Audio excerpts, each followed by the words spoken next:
Hello and welcome to this tutorial where I want to draw in an urban sketch technique this little cabin on the lake. And I saw this picture on the Pinterest and I thought, well, that is just amazing. And actually there are two cabins, little cabins on a rock formation, and the rock is just standing out of the water, and some people decided to build on this rock some cabins and some stair steps so that they can climb up there.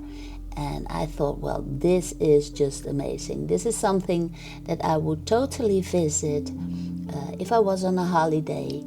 And if I was on a holiday, I would actually sit down at the beach shore and then just start drawing. Now for the setup, I'm using a graphite pencil. So that's easy, so you can determine where everything is going to be. You can see the stairs going up there, and should you want to see the whole process in real time, then you can find me on Patreon. You can support me there and see hundreds of videos of me drawing and painting. So you're welcome to join me.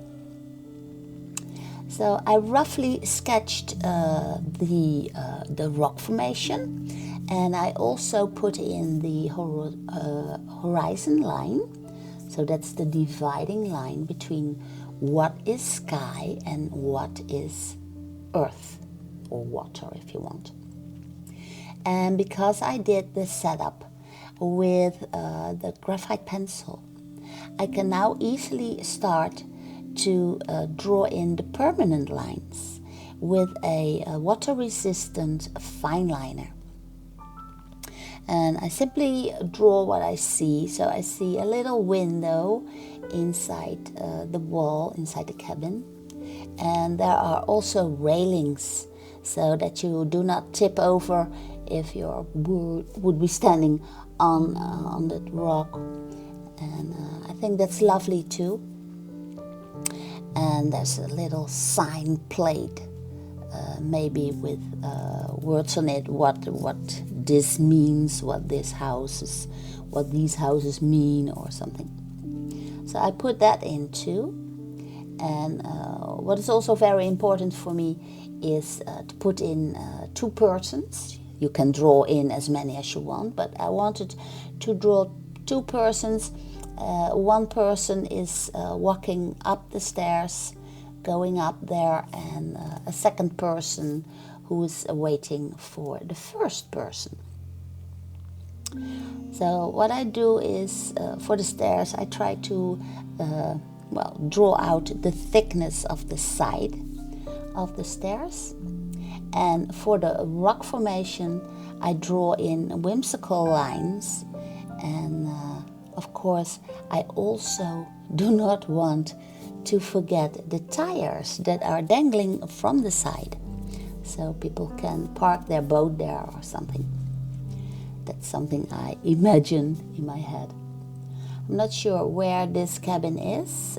Maybe you can find it on Pinterest if you look for pictures like these. They seem to be around quite a lot. And what is also, what triggered my imagination was the fact that even though that rock seems to be very bare, there are trees growing out of it. And trees are just amazing. They can always find a way to stick in their roots in something. So I really, really wanted to draw in some of those trees. I don't care for the trees on the left. I think I will only draw in the trees on the right side. And for the front, I want to put in a little bit of movement in the water, so a little bit of waves. So, well, in this case, I've just put in a very quick fine liner sketch, and then I can go in there with the watercolor paint, and I'm combining a little bit of Pines gray and a little bit of blue, and I simply see what happens if I make the sea a little bit darker than in the picture. I actually lay the picture aside and just color it in by imagination. So I do not stick exactly to the colors that are on the reference picture. And if I was sitting there really doing my urban sketch, then I just draw by feeling. Now for the rock formation, to make it stand out against the cool colors of the background, I'm using an ochre colors, and they're complementary, so I can easily get the rock to stick out because of those combination of colors of the brown against the blue. Now for the bush that seems to have a little bit of green, I'm simply putting in Pines gray with a little bit of green. So in that way I get a very dark leafy bush there. And for the stairs I have a tip too. I simply take the Pines gray again, and I paint in between every stair step. So I'm simply leaving out a stripe of white, and immediately you can see a stair going upwards. Now the underneath of the rock catches a lot of shadow. So I make that extra dark, and by bringing in those dark shadows, the rock even stands out more from the background. Now for the rock itself, it has all kinds of cracks and well, it's very rumbly, it's very rough. So I just try to keep that as rough as possible, but I'm not going to draw in each and every little crack in the rocks, just plainly. And it's also nice to add a little bit of primary colors, so I'm adding a little bit of red and bright blue for the persons that are visiting the rock. And the tires, of course, are very dark, so I make them quite dark, but I leave open little white spaces because the rubber of the tires also catch a little bit of light. Now this is the sign plate.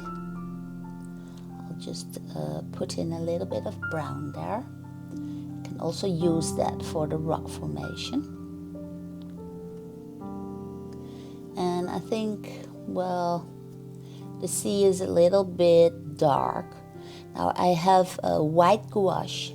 So if I think I need a little bit of structure, or I want to lighten up areas, I can easily go over it with the white gouache.